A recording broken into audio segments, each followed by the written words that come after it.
just give it a long name. A low water modern Mediterranean orchard and kitchen garden. Well, bit of everything. Hey guys, how's it going? Sorry. We're filming. Just excited. Carry on. Hey guys, how's it going? We are back for the last garden tour, and I'm really excited. We just took a walk around this property, and this is very different than the other ones that I've seen. Yeah, that's why we wanted to share it with you. Yeah. We think it's really different too. This is our, catch the name folks, low water, modern Mediterranean orchard and kitchen garden project. Got that? The world's longest name. But it says a lot because this garden kind of holds a lot. It was kind of a new concept for us. We're trying to take edible landscaping into the future, which is a low water future here in California. So how do you combine growing food with a low water reality and also like still maintaining style and like design forward? And that's what we've achieved here. This one has a lot of style. It does. For like being like, there's not a ton of plants, which is what the other ones that we saw was like a lot of plants. Yeah. This, we're like working with negative space. And so this was designed by one of our designers on our team, landscape architect Holly Kuljian. And so she's got a great eye for sort of eclectic, Mediterranean, unusual combinations. And so we'll see a lot of those. There's some really, really cool plants in this garden. Yeah, super cool. I mean, like there's already a couple that I'm like, oh, when we move and we have more space. Exactly. Or when you come up and you design pathways in my garden. We might add a cashmere cypress. Okay, there we go. It's clear. There we go. Yeah. Okay, guys, we're going to start up at the front and we will take you guys around. This one's really cool. There's a lot of space here, a lot of repeat plants. And then there's a really cool kitchen garden that I'm really excited to show you because there's some like custom work in there and it's really, really cool. Yeah. So let's get started. Hey, this is not my crib, but I welcome you anyway. This is an amazing garden. Thank you for letting us come check out not your crib, and thank you to your client for letting us come check out their crib. Yeah, it is an amazing home and garden, and I'm so excited to show you all. This is the sort of grand entrance to this really like classic home that we created. This garden is now 2 years old. We put it in last spring, and it's really sort of like, as I said, a modern, the idea was to introduce edibles to the front yard in a way that was really sophisticated and would work with the house, the style of the house. And that would also be low water. I think you achieved that. Thanks. I appreciate that. Yeah. I think our team did a really amazing job. So anyway, so I'll walk you through. Come this way. And you said there are how many fruit trees on this property? There are, in this front yard area, there are about 12 fruit trees. That is a lot. And it is, yeah. And you can see it's a lot of negative space. So instead of, this was all lawn before, which was very water thirsty and like unused. So we turned it into mostly gravel, then with a really simple but sort of unusual planting of globe boxwoods, lavender, iris, Opuntia cactus, and these are fruiting cactus. We're always including edibles, where we can, and roses. This particular one doesn't have a rose, but we've got roses in here, and then Nolina, which is awesome.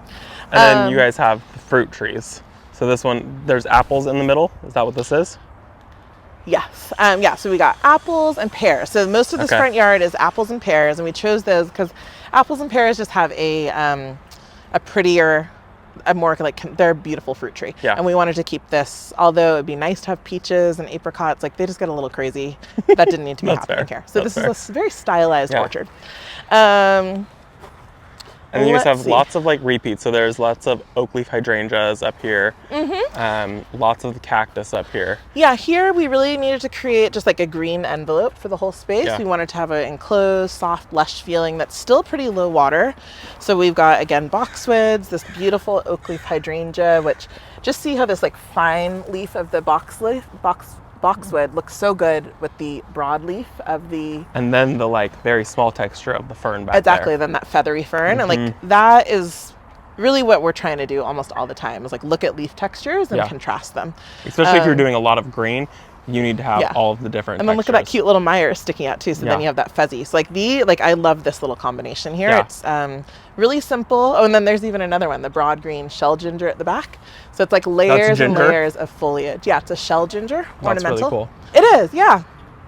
And then we got some classic, there's bamboo, there's some prunus. This is a great prunus, the Prunus shipkensis. We've been using that quite a bit. It's just like a really handsome prunus. So a really nice hedge material. I don't know anything about that. It's just an evergreen? Yeah, it's just Okay, an evergreen, cool. like cherry laurel family. Okay, yeah. Just one of the laurels. Does It's it just a turn really nice red? form. No. No, And it okay. has little white flowers in the spring. Okay, so you do get some flowers out of it too. Yeah, Cool. and it's just super. See the form. It's just like a nice, tidy kind of classic form. So we've been using that quite a bit as hedging material. And then one thing that I'm noticing a lot in this garden compared to a lot of your other gardens that that I've seen, well, I've only seen 2 others, but is there's no like real defined edge.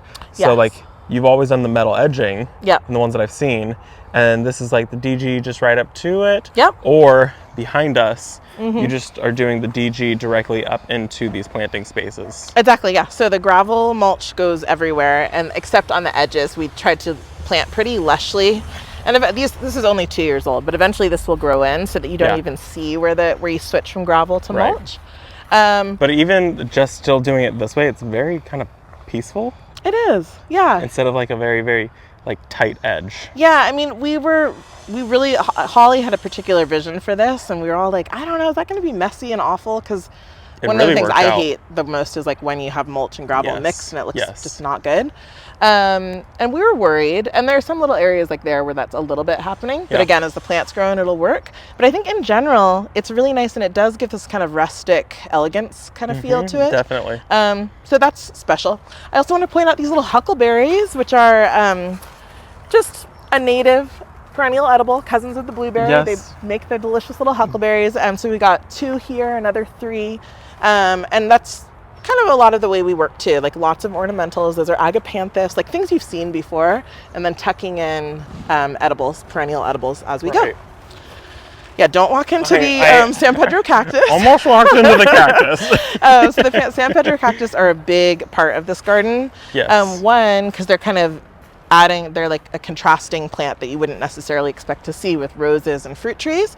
And then also because they're really helping to, in the absence of lines, like we don't have the metal edging. They add the lines. They are the line, Yeah. And so they really guide you along with the benches. So the furniture is super important along with the I mean, plants. there's no like defined real watch walkway, out. but there is clearly a walkway.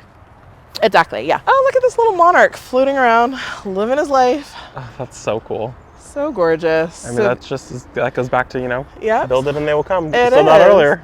So he's enjoying his visit to a Verbena bonariensis, which is one of our favorite plants for, again, there's not that many of them in here. It's probably 6 plants, but they wave around. They're so impactful. They're very impactful. And it's a long bloom through the summer. They get a little funky near the And end they're of huge August. too. They're what? They're huge. They're huge. So tall. Yeah, and they're great. So yeah, Yeah. we love using those. They just give that floaty, evocative vibe without taking up too much space. Yeah. So as we go around here. I mean, and it's crazy to see things like you have a Japanese maple with Yep. cactus. Yep. That's a wild combo. It is a wild combo. I know, and so some of these things were existing, like the palm, this actual Japanese maple were existing, and we were like, that's fine, we're going to work with it. Yeah. And it's eclectic. It's really worked. It's working. It's working. So then here, this is a fun example. This is another apple tree. You could check out the little apples on their way. Got a little bit of some blight going on, but we can fix that. And then this is a beautiful grevillea I want to point out. So this is a low water Australian sort of spring. It's a long season bloomer, cool season generally. But this color is so pretty. It's called It's like pink something. It's a very dusty pink It is color. so pretty, yeah. And the color scheme in here is really tight. Like we've just missed the roses. This is one of the roses. So basically each of the fruit trees is paired with a rose. And a cactus and lavender and the others. But the color scheme is really tight with like a sort of like mauve-y, pinky, peachy, like. Which we'll see in one of the irises over there. We sure will. We'll go check it out. Like purples and then peachy, creamy colors. Yeah, really reined in. We're not mad at that. No, and then we're a not. lot of green. Nothing to hate. And then shades of green, dashes of saturation. We've got that burgundy catinus there again. Yeah. This is under our No, this is the Michaelia here. I forget what that is. That's not a fruit tree. It's really pretty. I'm pretty sure it's Michaelia. We've got this groovy little lizard here who was existing. And with his little baby friends. yeah, we were like, that is so strange. We'll keep it. But special, but he's not going anywhere. And now I have to get he's a close-up perfect now of that he has this. ferns all around him. The verbena is just so pretty though. Yeah. Yeah, so this is maybe one of my favorite corners because it just became like I don't know. Very unexpected. Very unexpected. It's very unexpected. Yeah, and again, very personal. Yeah. So anyway, so that's cool. Coming around here, you can get a sense too for the bench, and the cactus kind of help to guide the space. We've got a fuyu or a persimmon tucked in here. And again, it's always looking at leaf texture. We got this broad green leaf and then the feathery bamboo next to it, and that's what makes it look good. Which is a clumping bamboo. That's not going to spread. Yeah, these are, we only use clumping. There's like 5 varieties of clumping, and we never use invasive. Don't ever plant invasive bamboo. Before you plant bamboo in your garden, make sure you know what you're doing. Exactly. Yeah, really do. It's like the worst thing in the world. It's the respectful thing for you and your neighbors. It is. And yeah, don't even get me started. It's actually frightening. But and here's just another cool example. We got boxwood. We've got aloe. That's the thing is, like, you guys made a garden bed, but there's no set garden bed. Which is, that's not done very often. It's different. It's really different. Yeah, I think this is such an exciting space. Don't miss this gorgeous rose. Gorgeous iris. This is one of our absolute favorite varieties, Beverly This is the Sills. color palette. Oh my god. Yeah, that really is the color palette. It's pretty stunning. And she's paired, next month, she's paired with this beautiful rose. We got the purple and some fruit trees that are, again, these are only 2 years old. It's a very calming garden because it's a very select palette of plants and colors. Yeah, very muted. Which is really cool. Great. I'm glad you like it. Here, this is a fun little corner as well. We got 3 of these Peruvian apple cactus, which we had actually never used before, and totally fell in love with on this project because they've got this beautiful blue cast. They produce an edible fruit, the Peruvian apple fruit.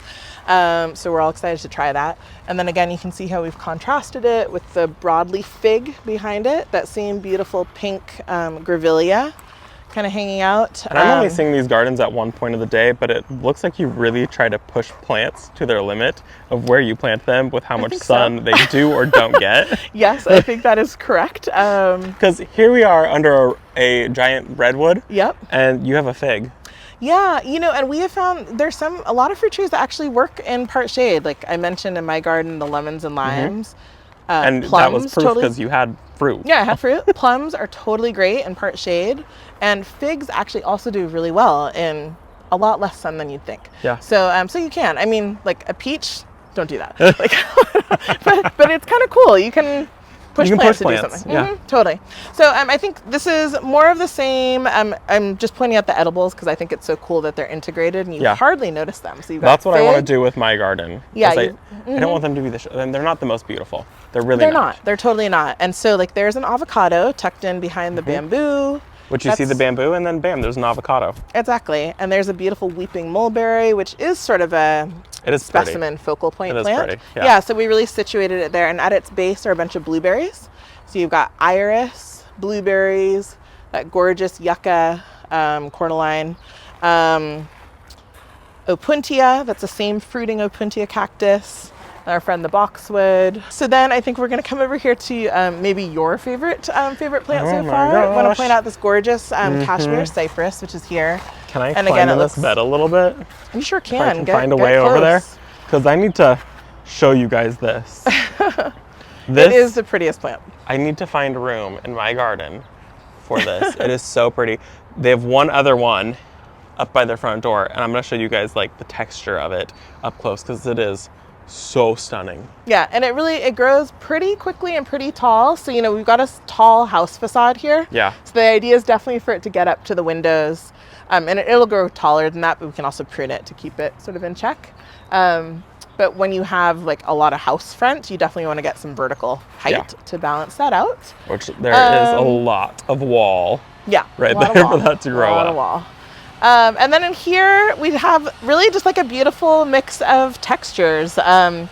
Echium, iris, lavender, a beautiful palm. This is one of our favorite palms. What is this palm? It's like a blue color. It is. It's Camerops humilis argenteus, which is the silver Mediterranean fan palm. Okay. That's and it doesn't get massive? It does. Yes and no. I mean, it grows to be sort of like a medium-sized palm, but very slowly. Okay. So we put them in like this. It'll take 15 years to get like a decent size. Yeah. So we use those a ton. These oak leaf hydrangeas are really gorgeous. I mean, look at that awesome aloe just tucked in next to the oak leaf. Like you could miss it, but like You've got Daphne, very good at Daphne, a fern, oak leaf hydrangea, aloe. You have a pyrrheus in the back behind that. Exactly. So like and then we've got some beautiful Kentia palms, Melianthus. There's a lot going on. Yeah. But in general, it works. It works. It's an unexpected mix of plants, really focusing on foliage, color, and texture contrast. Yeah. So keeping it simple and cool. I want to point out this gorgeous, oh my gosh, look at that beautiful dragonfly. But this is one of our favorite salvias. It's called Salvia Danielle's Dream. Salvia leucantha. It looks Danielle's like a dream. It's with the like cloud and the pink. Right? It's that frosty, icy, pinky. It's the same as that purple Mexican salvia that you see a lot, which is not my favorite. Yeah. This one is the perfect color combo. Yeah, it's just really, really special. So we love it. A protea, which stopped blooming. As you come through, you'll see a lot of the same plants. It's a lot of repeats, but that keeps it so calm.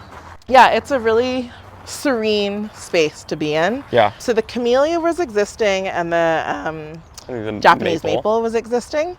And so, it was a challenge, like how to link really traditional plants with a more modern look. And I think you guys really leaned into it and did like an amazing job. I mean, look at these old man cactus here, just poking up from the white salvia. But all of your guys' colors really tie in together. That's how you did it. Yeah. And it helps that there wasn't just one Japanese maple in this garden. There's multiple in this garden. Yeah. Which is exactly what you did with every other plant in this garden. Yeah. Had there only been one, it probably would have been weird. Exactly. So repetition, simplicity, and a really tight color palette. And we'll just I have to show the leaf texture. Oh, please do. Because, oh my gosh, it looks like a fern. Isn't that so gorgeous? So yeah, a lot of the same plants, but again, everything's repeated. We've got the same sort of icy shades, layers of green, blady gray. It's the most beautiful collection of iris in the early spring. And then kind of here we get over to the driveway, which we wanted to transition to a new garden room. So we started using these Cupressus tiny towers, which is a dwarf cypress, dwarf Italian cypress. And they don't appear in the rest of the garden, but they do appear now here in the driveway. So this was like your node to it to start here. Kind of our room divider. And then if you pan around, so you'll see there was an existing olive tree, which we planted as sort of a cut flower pollinator grassy meadow kind of thing, kind of like what you saw at the other garden. Yeah. And then we get down to the kitchen garden, which the wooden beds are actually existing.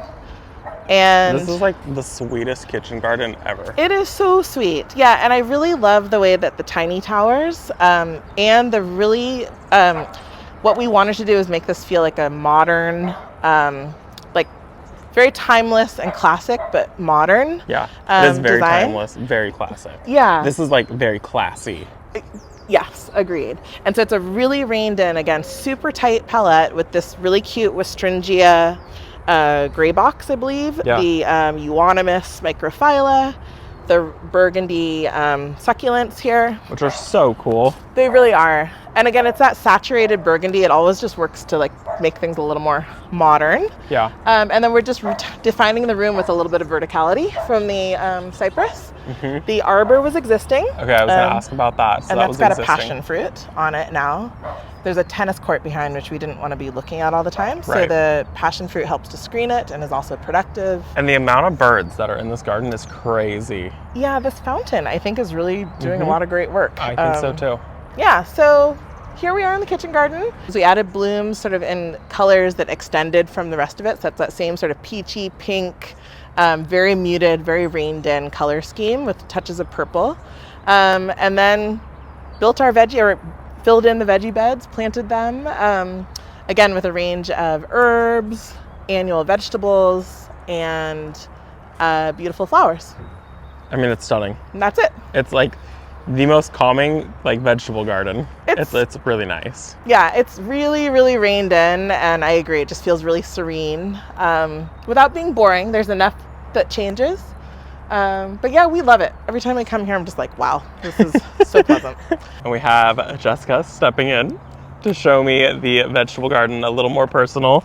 And we're going to talk about these enclosures that you guys had custom made for these beds.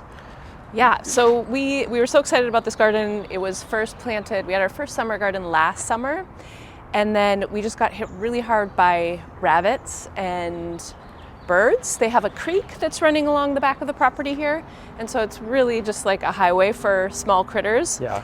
And we were using some small cloches that we could just set over individual vegetables, but it just was, veggies were outgrowing the cloches, we didn't have enough, it was awkward to place them in the beds, and so we talked to our contractor Jorge and Leslie and one of our designers Anna, and we came up with this handy design that is working great. And they're actually really cool looking. They're really cool looking, and Robbie actually gave us a tip to paint the mesh. The hardware cloth black. The hardware cloth, yep, exactly. And then it's almost like sounds like you can see through the right beds, through it, and yeah. it's a little bit less obtrusive in the garden.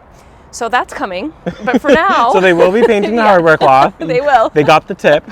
But so it's really handy. So there's several pieces here, and the top part has latches, little, just like basic door locks on each side.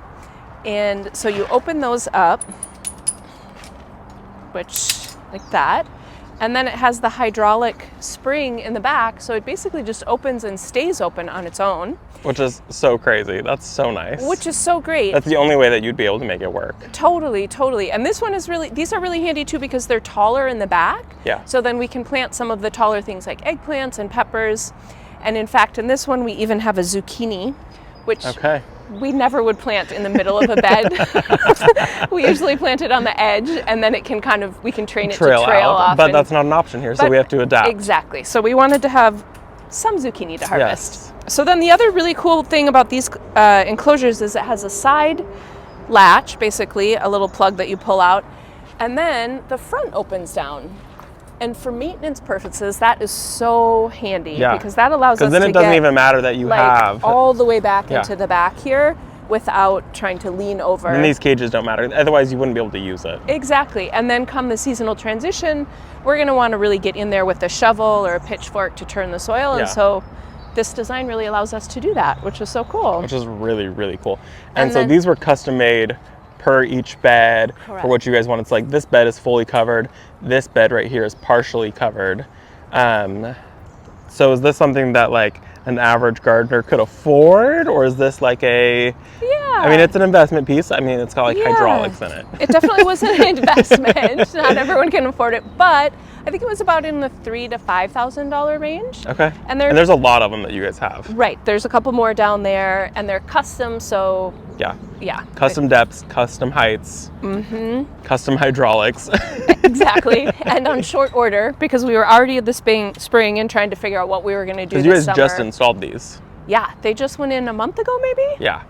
So this was quick turnaround. Exactly. And so I'm so impressed too with all the veggies they've grown in so much. Like this garden, it's doing great. It's a very young garden. Exactly, that it got planted so late in the season. That's really cool. So in all of our gardens, all of our veggie kitchen gardens, we do like to add some cutting flowers. And they are sprinkled throughout this garden along the edges. You'll see there's some calendula, there's zinnias, there's cosmos right here. Nasturtiums.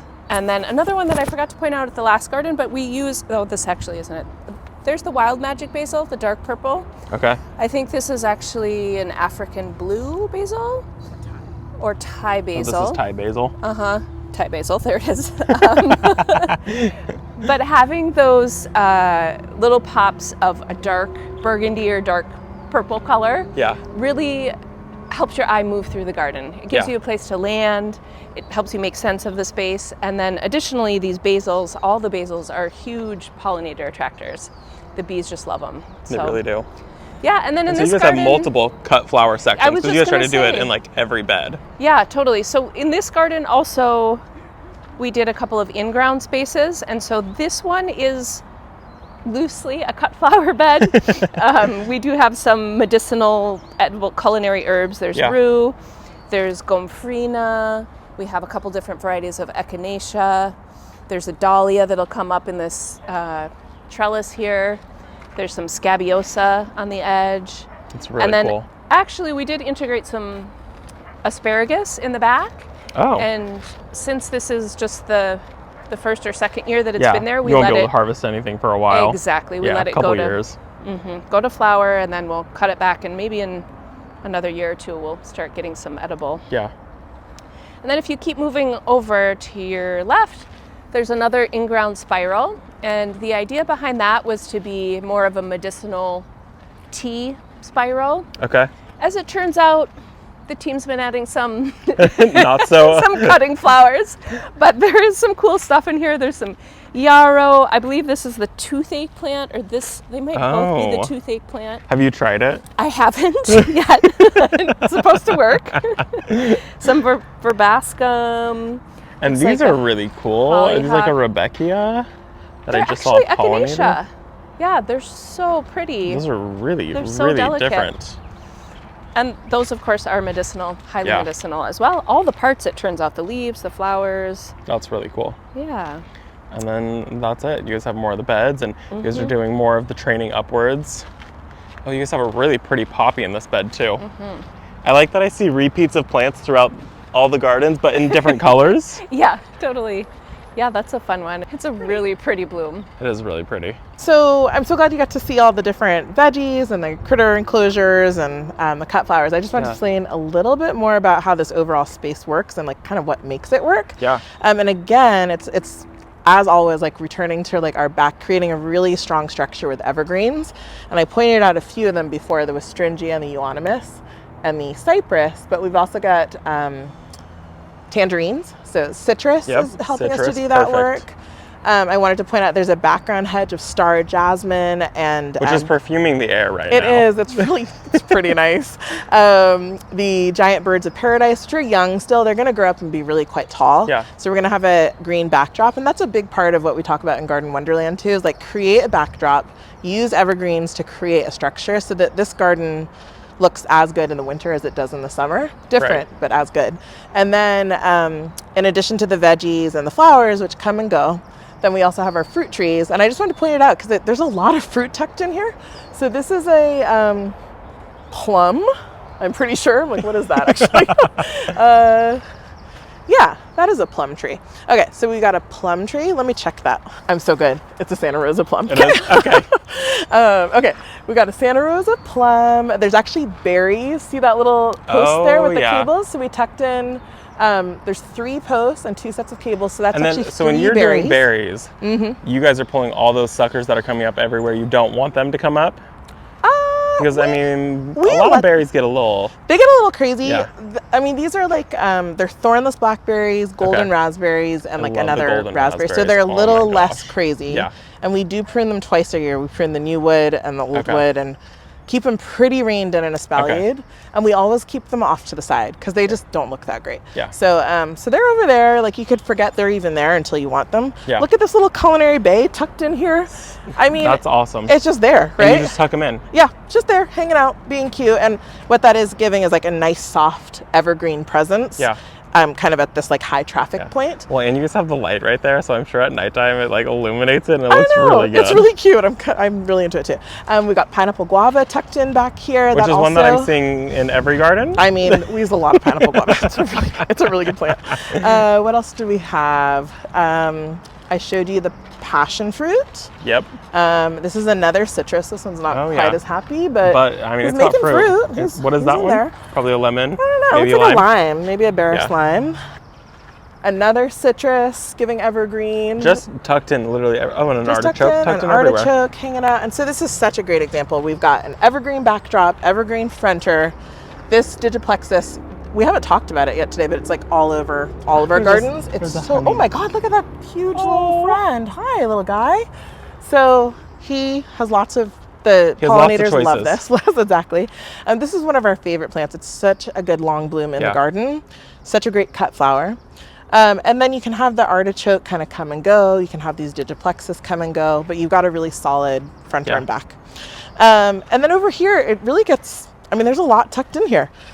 Look at these blueberries. They are fully loaded. This is a really big, happy blueberry plant.